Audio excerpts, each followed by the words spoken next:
여호와께 감사하라. 그는 선하시며 그 인자하심이 영원함이로다.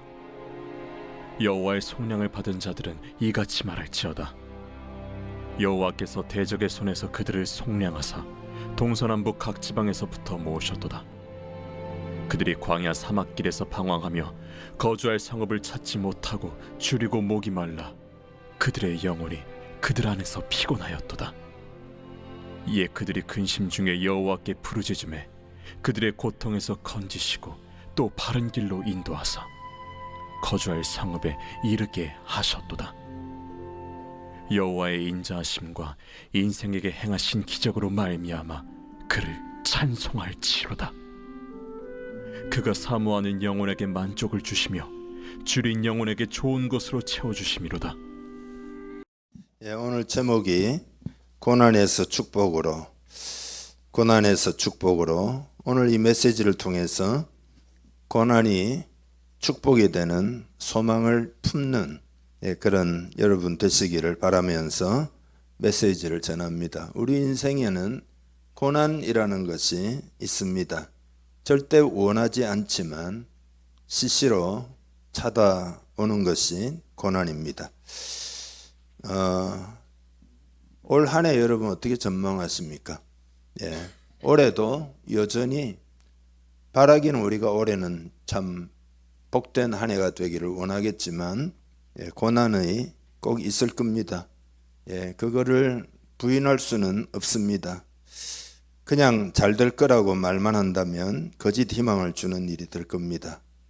그건 인생에 있어서 진실이 아닙니다. 인생은 고해와 같다는 거 아닙니까? 고난이 있습니다.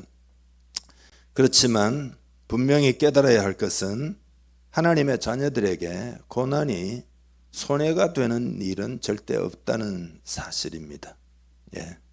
손해가 절대 되지 않습니다. 이것은 하나님의 자녀에게 주어진 약속입니다. 이 약속을 여러분 붙들기를 바랍니다. 왜 그러냐? 우리 주님이 십자가에서 저주를 받으셨기 때문입니다. 그래서 고난은 신비하게도 좋은 열매를 맺어놓고 항상 떠나갑니다. 반드시 그렇습니다. 그러니까 예를 들면 고난당하지 않은 사람은 성령의 열매를 맺지 못하지만 고난의 골짜기를 통과한 사람들은 어느덧 성령의 열매를 맺고 있는 그런 자신을 발견하게 됩니다. 고난을 통해서 신앙도 자라고 고난을 통해서 정신적으로 또 성숙하게 되고 그런 거죠. 그러니까 고난을 통해서 축복이 임하는 이것을 여러분 먼저 마음에 새기기를 바랍니다. 이제 오늘 시편 107편 이 본문을 볼 텐데 이 시편은 한 해를 살아가는 데 필요한 하나님의 지혜를 완벽하게 기록해 놓고 있습니다. 저는 개인적으로 굉장히 놀라운 그런 본문이다 이렇게 생각하고 있습니다. 우선은 이제 1절인데 1절은 그냥 기초입니다. 기초. 우리 인생에 딱 가지고 가야 할 그 기초. 이 기초가 튼튼해야 되는데 그 기초가 뭐냐? 1절을 다 같이 읽겠습니다. 여호와께 감사하라. 그는 선하시며 그 인자하심이 영원함이로다. 아멘. 다윗의 고백이 하나님의 여호와의 선하심과 인자하심이 반드시 나를 따르리니 이거잖아요. 그러니까 이것을 확신하고 한 해를 출발하시기를 바랍니다. 하나님의 자녀는 하나님의 선하심이 왼쪽에 하나님의 인자하심이 오른쪽에 따릅니다. 그래서 다윗이 그렇게 고백을 한 겁니다. 그러니까 이 믿음을 딱 장착하고 한 해를 살아가기를 주님의 이름으로 축복합니다. 하나님의 선하심과 인자하심이 반드시 나를 따른다. 이 믿음이 여러분에게 있기를 바랍니다. 그리고 이 믿음으로 더 나아가서 감사하는 것이 중요합니다. 만약에 이 믿음이 여러분에게 있다면 어떤 상황에도 감사하게 될 겁니다. 그러니까 고난이 특별히 닥칠 때 이 믿음으로 감사하면 하나님의 선하심과 인자하심으로 말미암아 하나님의 손길을 체험하게 됩니다. 고난 중에 은혜를 체험한다 이 말이죠. 그러니까 여러분 고난은 그렇기 때문에 절대 유익이 됩니다.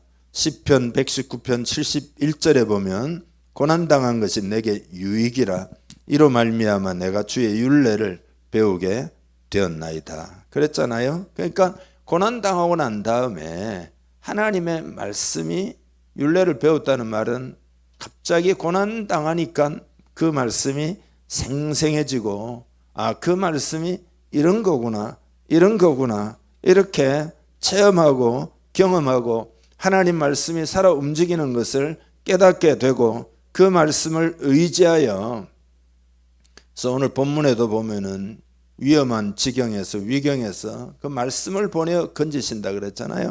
그러니까 그런 걸 경험하게 된다 이 말이죠. 말씀 속에서 은혜를 체험하고 말씀 속에서 성령의 충만을 체험하기 때문에 유익이다 그런 이야기입니다. 고아의 아버지였던 조지 뮬러는 우리 하나님 아버지는 더 좋은 것을 주시기 위해서가 아니라면 자녀들로부터 아무것도 취해가지 않으신다 그렇게 이야기했습니다. 하나님이 취해가신 것처럼 느낄 때 그건 더 좋은 것을 주시기 위해서다. 그러니까 여러분이 작년 한 해를 지내오면서 뭔가를 잃어버렸습니까? 더 좋은 것을 주시기 위함인 줄 믿으시기 바랍니다. 하나님이 이렇게 말씀하시는 거죠. 이건 내가 빼앗는 것이 아니야. 더 좋은 것을 주려고 하는 거야. 이게 바로 하나님의 선하심과 인자하심입니다. 영국의 신학자 토마스 아담스는 그대에게 시련을 주는 것은 무엇이나 그대의 유익으로 계산하라. 여러분이 시련이 있습니까? 여러분의 유익으로 계산하라. 그러니까 고난이 축복으로 바뀌게 된다 이 말이죠. 그렇기 때문에 고난에 대해서 감사할 수 있는 그런 믿음이 되기를 바랍니다. 그 믿음까지 꼭 가야 합니다. 신명기 8장 16절에 내 조상들도 알지 못하던 만나를 광야에서 내게 먹이셨나니. 그러니까 만나만 먹으니까 고난이잖아요. 다른 거 아무것도 없잖아요. 이는 다 너를 낮추시며 너를 시험하사 마침내 내게 복을 주려 하심이라. 할렐루야. 마침내 복을 주려 하십니다. 광야에서 등 따시고 배부르면 가나안이고 뭐고 필요 없습니다. 여기가 조사원이 할 거잖아요. 예, 마침내 복을 주기 위함이다. 모세는 고난의 광야 40년을 거쳐서 이스라엘의 지도자가 되었죠. 다윗도 고난의 10년을 지내가지고 하나님의 마음에 합당한 사람이 되었죠. 요셉도 고난의 광야 13년을 지내가지고 애굽의 총리 대신이 되고 하나님 나라를 위하여 귀하게 쓰임을 받았던 거죠. 근데 이 고난 당할 때 태도가 중요합니다. 태도. 원망하고 탄식하면 어떻게 되느냐? 마음이 부정적이 되고 마음에 의심이 가득 생기고 그러면 어떻게 됩니까? 마귀가 틈을 타게 됩니다. 제가 이제 여러 교단에 있는 사람들을 이렇게 성도들을 이렇게 만나보거든요. 예, 그러면은 이렇게 마귀의 역사를 너무 몰라요. 예, 마귀의 역사를 너무 몰라요. 그러니까 여러분 우리가 상상하는 것보다 훨씬 더 악한 영들이 인생을 괴롭힌다는 것을 깨달아야 됩니다. 그러니까 보이지 않으니까 영의 세계니까 잘 모르고 자꾸 속아가지고 하나님 원망만 하고 세상 원망만 많이 하는 거죠. 그러니까 악한 영들이 괴롭힌다는 것을 깨달아야 합니다. 악한 영들이 따라다니면서 계속 여러분이 잘 되는 것을 방해하고 해방을 하고 뭐가 자꾸 안 되도록 역사하고 있다는 것을 알아야 됩니다. 그러니까 영적인 것에 무지하면 자꾸 당하고 말아요. 그러니까 하나님이 안 해주신다 그러고 세상 원망하고 자꾸 그렇게 영적인 걸 몰라서 그런 겁니다. 그러니까 악한 영들이 어떻게 역사하는가 하면은 조금씩 역사하다가 여러분의 영이 무디고 그 저항을 안 해요. 그러면 점점 더 들러붙다가 나중에는 완전히 올라타가지고 억압을 하는 겁니다. 그러면 어떻게 되느냐? 굉장히 고통스러워지게 됩니다. 그러니까 아주 상상을 못하는 막 우울증에 걸리고 막 스트레스에 막 짓눌리고 마음이 막 망가지고 좌절과 절망으로 그 고통을 심하게 당하게 됩니다. 그게 마귀가 하는 일이에요, 여러분. 잘 깨닫기를 바랍니다. 악한 영은 부정적인 마음을 품으면 그거 붙어가지고 억압하고 지배를 한다 이 말입니다. 왜냐하면 그게 어둠의 영이기 때문에 어둠 속에서 역사하는 거예요. 그러니까 막 스트레스 받고 좌절하고 막 우울하고 이게 어두운 거잖아요. 거기에 틈을 탄다 이 말이죠. 그래서 여러분 감사가 중요하다는 것을 꼭 깨닫기를 축복합니다. 고난당할 때 믿음으로 감사하면 그 마음이 어둡지 않기 때문에 마귀가 틈을 타기가 아주 어렵습니다. 그래서 어떤 상황에도 여러분이 감사하면 그게 바로 영적인 능력입니다. 영적 능력이 딴 게 아니라 그거예요. 성경에 보면 여호와를 기뻐하는 것이 너희의 힘이니라 그랬잖아요. 그게 뭐냐 하면은 너희의 힘이란 말은 너희의 능력이다 이 말이잖아요. 감사하고 하나님을 기뻐하고 마음이 밝으면 그게 힘이에요. 그게 능력이다 이 말이죠. 세상에도 감사는 최고의 항암제고 방부제고 해독제고 그런 말이 있어요. 왜냐하면 감사를 하면 마음의 독을 다 제거하는 겁니다. 미움이나 원망이나 슬픔이나 우울함이나 그걸 다 제거하는 거다 말이죠.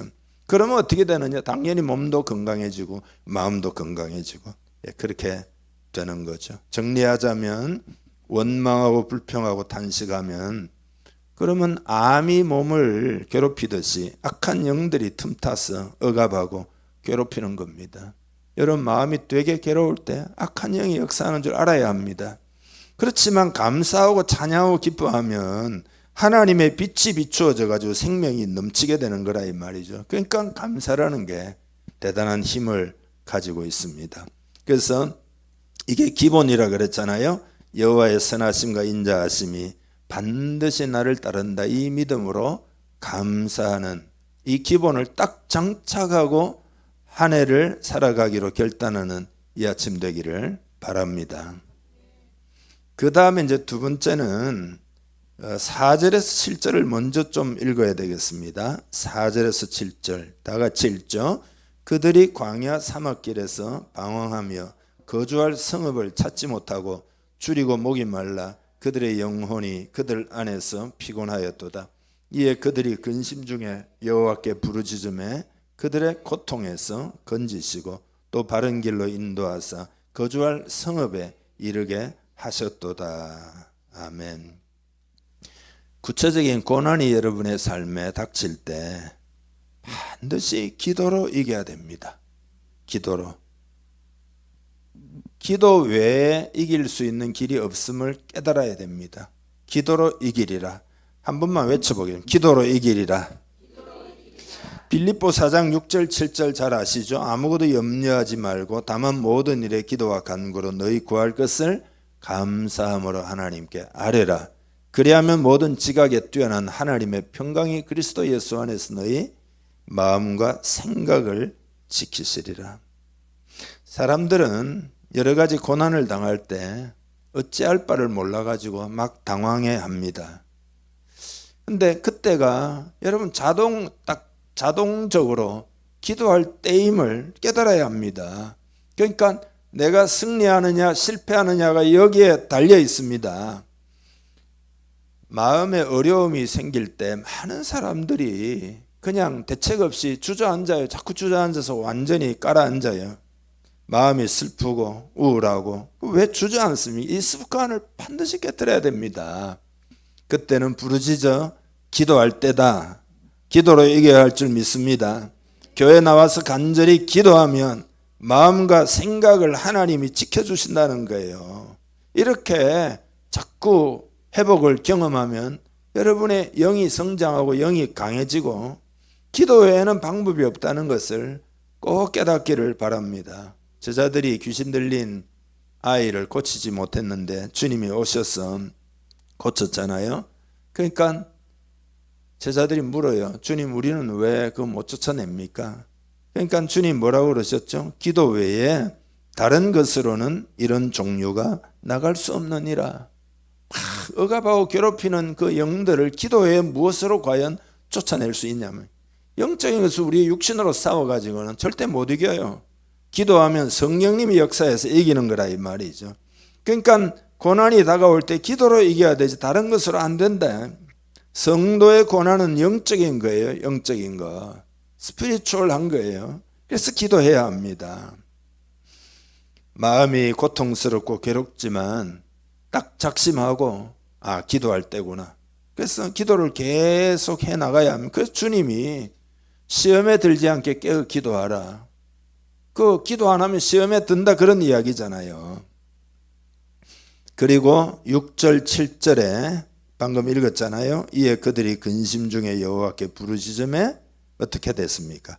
그들의 고통에서 건지시고 또 바른 길로 인도하사 거주할 성읍에 이르게 하셨도다. 거주할 성읍에 이른다는 말은 하나님의 임재를 말합니다.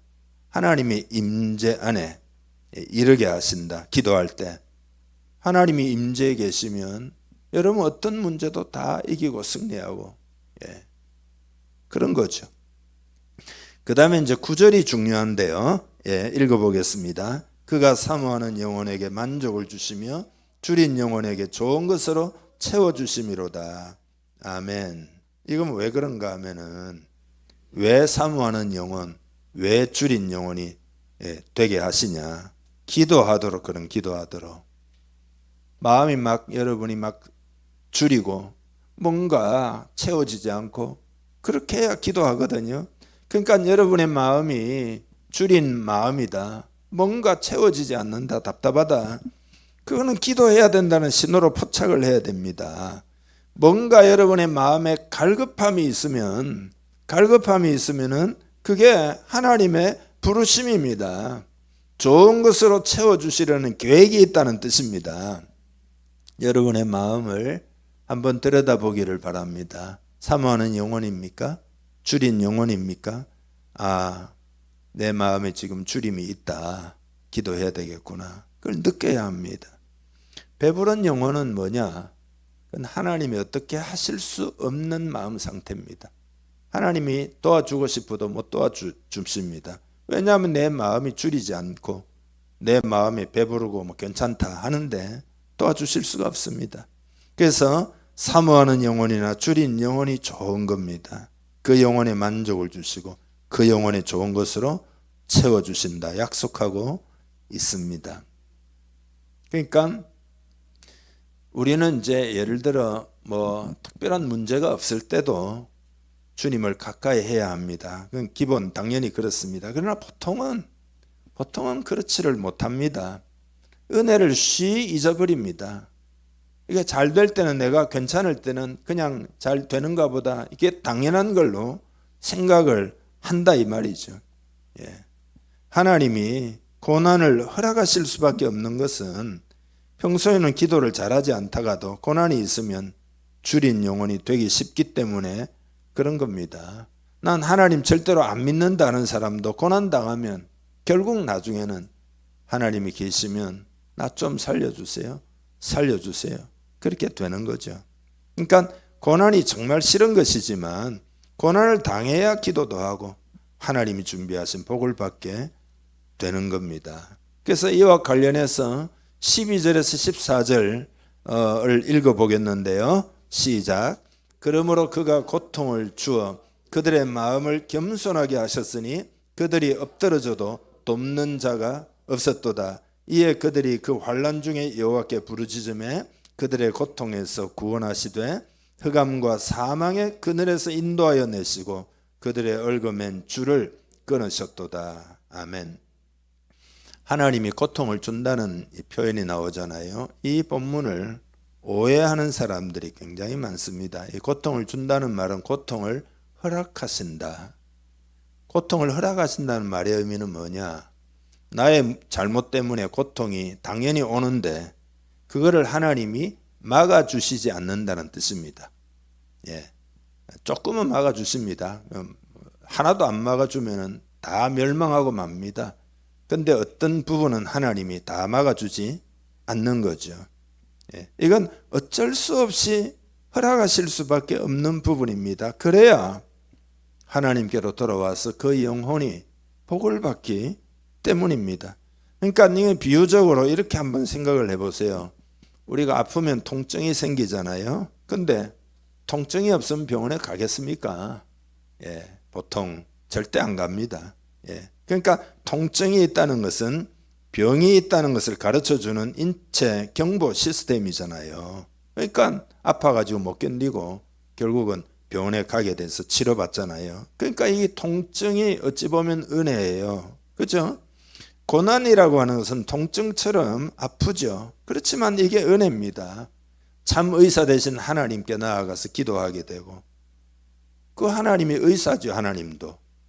그죠? 나는 치료하는 여호와로라 그러셨잖아요. 그리고 마음을 겸손하게 하셨으니, 그러니까 고통 가운데 마음이 겸손해지기를 기다리시는 거죠. 그들이 엎드러져도 도울 자가 없었도다. 도울 자가 엎드러졌는데 도울 자가 없어요. 여러분 어려움을 겪으면은 도울 자가 한 사람도 없습니다. 재정적 어려움이 생기면 10만 원 구하기가 그렇게 힘듭니다. 여러분 그게 거의 불가능해요. 예. 그래서 도울 자가 없으면 마음이 겸손해지잖아요. 그래서 하나님께로 내가 나아가야 되겠다. 하나님밖에 없다. 이렇게 되는 거죠. 근데 하나님이 참 사랑이 많으신 것이 그렇게 돌아오면 필요 없다 하지 않고 그걸 나무라지 않으시고 내가 기다리고 기다렸다. 그렇게 품으시는 하나님이시니까 얼마나 도대체 사랑이 많으신 거예요. 예, 그렇지 않습니까? 여러분 고통을 주어서라도 구원하려는 하나님을 아십니까? 오죽하면 그러실까요? 그러니까 우리 인간이라는 것은 자아가 진짜 강한 거죠. 옛날에는 그런 말이 있었어요. 고래 심줄처럼 강하다고. 예, 고래 심줄이 뭔지는 짐작만 할 뿐인데 그렇게 강하다. 그렇게 우리의 자아가 완고하다. 그런 거죠. 그래서 그와 관련해 가지고 25절에서 30절까지 쭉 한번 읽겠습니다. 여호와께서 명령하신즉 광풍이 일어나 바다 물결을 일으키는도다. 그들이 하늘로 솟구쳤다가 깊은 곳으로 내려가느니 그 위험 때문에 그들의 영혼이 녹는도다. 그들이 이리저리 구르며 취한 자같이 비틀거리니 그들의 모든 지각이 혼동 속에 빠지는도다. 이에 그들이 그들의 고통 때문에 여호와께 부르짖으매 그가 그들의 고통에서 그들을 인도하여 내시고 광풍을 고요하게 하사 물결도 잔잔하게 하시는도다. 그들이 평온함으로 말미암아 기뻐하는 중에 여호와께서 그들이 바라는 항구로 인도하시는도다. 아멘. 하늘로 솟구쳤다가 깊은 곳으로 내려 앞앤다운 하는 거죠. 그 다음에 27절에 이리저리 구르며 취한 자같이 막 비틀거리고 모든 지각이 혼동 속에 막 빠지고, 그래서 이게 도대체 뭐냐 흔한 말로 멘붕 되는 거죠. 그래서 그 고통 때문에 28절에 여호와께 부르짖는다. 그러면 어떻게 되느냐? 그 부르짖음을 하나님이 들으시고 그들을 인도하여 내시고 광풍을 고요하게 하사 물결도 잔잔하게 하시는도다. 저는 이 구절이 올 한 해의 예언으로 들려요. 제 영 속에서는 고통의 한 해가 될 겁니다. 올 한 해는 경제적으로도 제가 계속 말씀드리죠. 어려움이 물론 이제 지금 당장 3, 4개월 내에 오지는 않습니다만은 조금 더 지나면 그렇게 저는 개인적으로 보고 있고 전문가들도 그렇게 보는 사람이 많습니다. 지금 한국교회 성도들은 기도를 많이 해야 할 처지임을 꼭 깨달아야 합니다. 기도를 잘 하지 않는 사람들도 기도의 자리를 찾아와서 앉아야 합니다. 지금은 기도할 때입니다. 성경의 표현대로 하면 지금은 구원의 때요, 은혜 받아야 할 때입니다. 그래서 그렇게 은혜로 성령 충만해야 이 시대를 극복할 수가 있습니다. 그래서 오늘 본문 방금 읽은 거 있잖아요. 그렇게 부르짖을 때 어떻게 해요? 하나님이 그들을 바라는 항구로, 옛날 표현이 좀 더 시적인 것 같아요. 개역 한글에는 소원의 항구로 인도하신다. 지금은 이제 바라는 항구로 인도하신다 되어 있는데, 아무튼 하나님이 그렇게 우리를 인도해 주신다 라는 것입니다. 그리고 오늘 시편 마지막에 43절 한번 읽겠습니다. 지혜 있는 자들은 이러한 일들을 지켜보고 여호와의 인자하심을 깨달으리로다. 아멘. 희한해요, 여러분. 어려운 걸 겪은 사람이 희한하게도 하나님의 사랑을 깨닫습니다. 저의 경험도 그렇습니다. 하나님의 사랑 이런 거 잘 모르다가 어려움을 통과하면서, 그래서 그 나와 있잖아요. 이런 일들을 다 지켜보고 여호와의 인자하심을 깨닫게 된다. 그러니까 이걸 깨달으면은 종교적인 관계를 청산하고 하나님과의 사랑의 관계, 인격적 관계, 친밀한 관계, 이게 목적지예요, 여러분. 그러니까 풍성할 때 문제가 없을 때는 그때 하나님을 찾고 가까이 해야 하지만 보통 그렇게 하지 못한다 그랬잖아요. 은혜를 쉬 잊어버리고. 그렇지만 고통을 하나님 허락하시면 그럴 수밖에 없는, 그렇게 되면 어떻게 되느냐, 결국 하나님을 찾게 되고 결국은 바라는 항구로 인도받는, 이게 인생의 비밀입니다. 이렇게 기도하는 습관을 가지고 있으면 어떤 상황에도 실패하지 않습니다. 한 가지 더 말씀드릴 텐데요. 이제 8절인데 거기 보면 여호와의 인자하심과 인생에게 행하신 기적으로 말미암아 그를 어떻게 해요? 찬송할지로다. 이건 뭐냐 하면은 이제 기도해서 응답받잖아요. 그러면 절대 가만히 있지 말고 찬송을 하라. 이게 중요합니다. 그러니까 제가 이제 이 시간에 찬송이 왜 중요한지를 꼭 알기를 바라는데요. 성경에 보면 바울과 실라가 감옥에서 찬송할 때 옥문이 열렸다 그랬잖아요. 여러분, 저를 보시죠. 이게 가능한 이야기일까요? 어떻게 생각하십니까? 그냥 성경에 나와 있는 그냥 옛날 이야기입니까? 찬송하는데 왜 옥문이 열리죠? 현실적으로 생각해 보자 말이에요. 내가 감옥 갔는데 찬송했는데 감옥문이 열렸다. 여러분, 이게 믿어집니까? 이게 진짜입니까? 가능한 이야기입니까? 지어낸 이야기입니까? 찬송에는 능력이 있습니다. 야고보 5장 13절을 같이 읽는데요. 너희 중에 고난당하는 자가 있느냐? 그는 기도할 것이요. 지금까지 이야기한 거죠. 그 다음에 뭐죠? 즐거워하는 자가 있느냐? 그는 찬송할지니라. 그러니까 응답받아 즐거울 때는 가만히 있지 말고 찬송하라. 그러니까 이 찬송을 즐거우니까 노래한다. 세상에는 유행가 부르고 우리는 찬송한다. 이런 개념이 절대 아니에요. 찬송이라고 하는 것은 일종의 선포입니다. 노래로 선포하는 거죠. 찬송하며 선포하는 게 어떤 의미가 있느냐? 이건 일종의 보호막입니다. 보호막. 왜 그런가 이제 한번 들어보셔요. 우리가 이제 응답을 받았잖아요. 그러면 가만히 있지 말고 찬송하는 거죠. 찬송하는 것. 하나님 뭐 선하시다. 하나님은 인자하시다. 하나님 사랑이 많으시다. 하나님은 진짜 놀라운 분이다. 이렇게 노래로 찬송을 하는 게 그게 선포잖아요. 근데 이렇게 할 때 사단이 볼 때, 사단의 입장에서 생각을 해보셔요. 아, 이 사람은 하나님과 가깝구나. 이렇게 사단이 보는 겁니다. 느끼는 겁니다. 저 사람 뒤에 누가 있다? 사단의 입장입니다. 저 사람 뒤에 하나님이 계시는구나. 그래서 악한 영들이 두려워하는 거예요. 아, 이 사람은 건드리기가 쉽지가 않겠구나. 이렇게 되는 거예요. 여러분이 응답받아 좋아가지고 막 찬송을 이제 불러야 되는데 응답받았는데 아이고 그런가 보다 이러고는 찬송하지를 않아요. 그러면 사단의 입장에서 여러분 볼 때 어떻게 생각하느냐? 아, 별거 아니구나. 뭘 아무것도 모르는구나. 내가 되게 공격하면 완전히 무너지겠네. 그 배후에 하나님이 안 계시네. 이렇게 얕잡아 본다 이 말이죠. 그래서 더 달라드는 겁니다. 그래서 찬송을 하라는 겁니다. 여호사밧이 찬송을 할 때 왜 전쟁에서 승리한 거죠? 여호사밧이 찬송할 때. 그 찬송할 때 영의 세계 속에 이 스피리추얼한 부분이 있는 거예요. 사단의 세력들이 기가 눌려가지고 그들이 전쟁에서 패배하고 여호사밧은 승리하게 된 거단 말이에요. 이게 영적인 세계에서 일어나는 일이에요.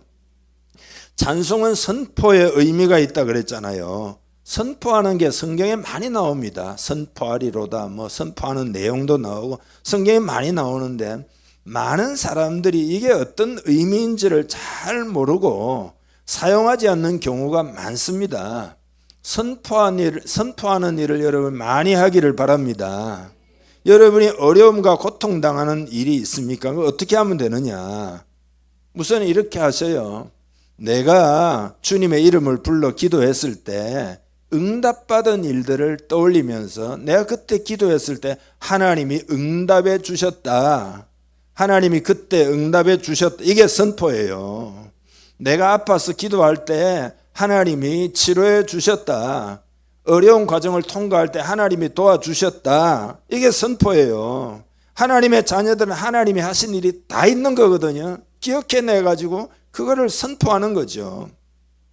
돈에 쫓겨서 급했을 때 하나님이 진짜 기적으로 해결해 주셨다. 이렇게 말을 할 때 이게 선포예요. 예. 그거보다 이제 더 업그레이드된 선포가 있으면 그건 뭐냐? 해결해 주었다는 정도로만 말하지 말고 그런 하나님이 여러분이 이제 경험했을 거잖아요. 그럼 그 하나님은 전화위복의 하나님이구나. 하나님은 전화위복의 하나님이시다. 이렇게 여러분 예를 들어 하나님의 성품을 선포해요. 그러면 이게 능력이 있습니다. 하나님도 들으시고 사단도 듣고 내 영도 지금 듣는 거라 이 말이죠. 그 선포를 할 때는 그렇게 하시고 그 언제 하는가 하면은 이제 그걸 좀 구체적으로 표현하면 일단 기도할 때 하세요. 하나님이 이렇게 일하셨지요. 하나님이 이렇게 해주셨지요. 하나님은 선하셨지요. 하나님 감사합니다. 기도할 때 하세요.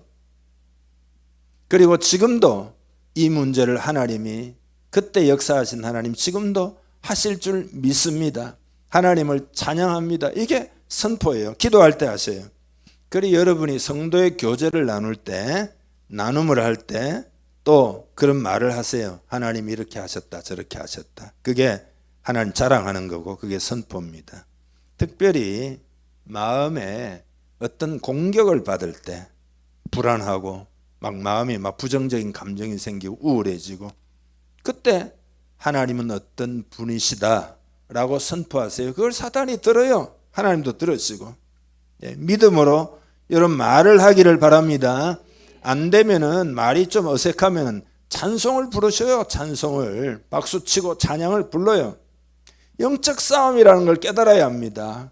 그렇게 하는 게 뭔 소용이 있나 하는 건 영의 세계를 몰라서 그런 겁니다. 그 다음에 또 어떻게 선포하느냐. 힘들어하는 다른 성도를 볼 때 그냥 위로만 하는 것에서 끝나지 말고 하나님이 하신 일을 선포하셔. 하나님이 이렇게 역사하셨죠 집사님.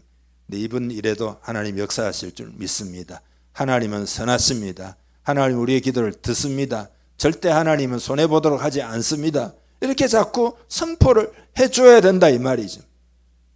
그러니까 선포한다는 건 정리하자면 내게 닥친 일들을 그냥 그대로 받아들이는 것이 아니라 하나님이 생각하고 하나님이 주려고 하시는 것으로 바꾸어 가지고 그걸 내 마음에 받아들이고 입술로 고백하는 것. 그게 선포다. 그런 거죠. 정리를 하고 말씀을 마무리하겠습니다. 오늘 본문에서 기본으로 깔고 가야 되는 것은 하나님의 성품을 알고 감사하는 것. 이게 기본으로 딱 깔고 그 다음에는 어려운 일이 생길 때 여러분 반드시 기도하면 하나님 돕는다. 그리고 응답해 주실 때 찬송하고 자꾸 선포해라. 요 세 가지 말씀을 붙들고 이제 올 한 해를 가야 되겠는데요. 여러분 그 심고 거두는 법칙을 여러분 아시지요? 무엇이든지 심지 않고 거두는 법은 없습니다. 심어야 거두고 또 심은 대로 거둡니다. 그것이 하나님 만드신 세상의 공의의 원칙입니다. 콩 심은 데 콩 나고 팥 심은 데 팥 나는 거죠. 그러니까 오늘 우리가 뭘 심느냐에 따라서 올 연말에 혹은 뭐 중간이라도 뭘 거두느냐 그런 거잖아요. 감사를 심고 기도를 심고 찬송을 심어야 할 줄로 믿습니다. 잘 심으면 어떻게 되느냐. 6절에 보면 그들의 고통에서 건지신다. 9절에는 그 영혼에게 만족을 주신다. 9절에는 좋은 것으로 채워주신다. 그렇게 말씀하셨습니다. 바라는 항구에 이르게 하신다. 그렇게 말씀하셨습니다.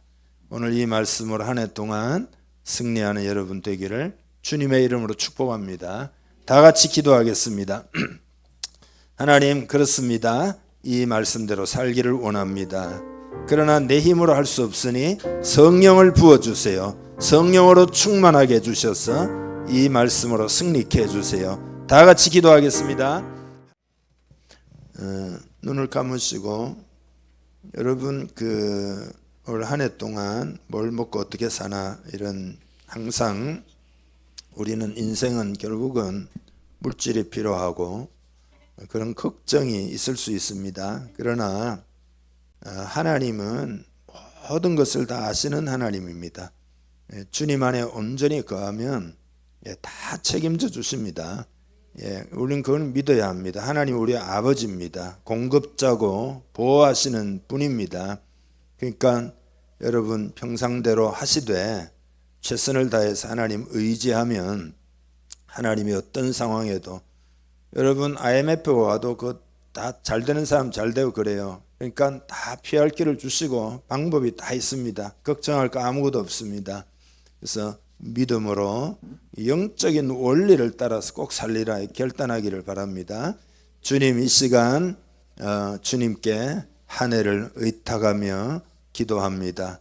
오늘 말씀 고난에서 축복으로, 고난이 와도 그것이 전부 축복으로 바뀌는 이제 그런 은혜를 하나님이 오늘 말씀 가운데서 어떻게 우리에게 주실 수 있는지에 관해서 말씀을 나누었습니다. 하나님 아버지, 이 말씀 붙들고 한 해 동안 승리하기를 원하고 원합니다. 여호와의 선하시며 그 인자하심을, 그 영원한 그런 하나님의 성품을 붙들고 믿음으로 감사하는 한 사람 한 사람 되게 하시옵소서.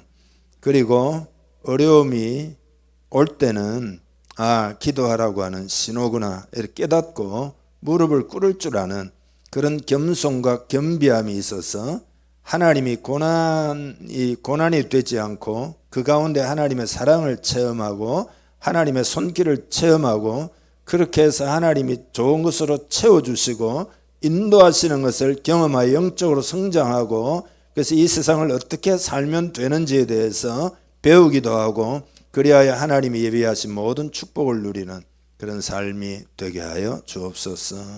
하나님이 응답해 주실 때는 가만히 있지 말고 찬송하고 선포하며 하나님께 영광을 돌리고, 그렇게 할 때 사단이 그 배후에 하나님이 계시구나, 저 사람은 내가 어떻게 할 수가 없구나, 하나님 아버지 이렇게 여길 수밖에 없는 그런 찬송의 사람, 믿음으로 선포하는 사람들이 되게 해주시고, 우리 공동체도 이렇게 하여 복을 받기를 원합니다. 부흥을 체험하기를 원합니다. 현재 상황만 보지 말고 믿음 안에서 미래를 바라보고 힘차게 나아갈 수 있는 우리 공동체 되게 하여 주옵소서. 이 시간 마음을 엽니다. 성령을 충만히 부어 주옵소서. 하나님의 영으로 호흡하고 하나님의 영으로 말미암아 마음에 참된 만족과 하나님의 영으로 기쁨과 하나님의 영으로 확신과 소망이 넘치기를 원합니다. 성령을 부으시옵소서. 성령님을 온전히 이 시간 모셔드립니다. 충만하게 하여 주시옵소서. 축복하며 예수님의 이름으로 기도하옵나이다. 아멘.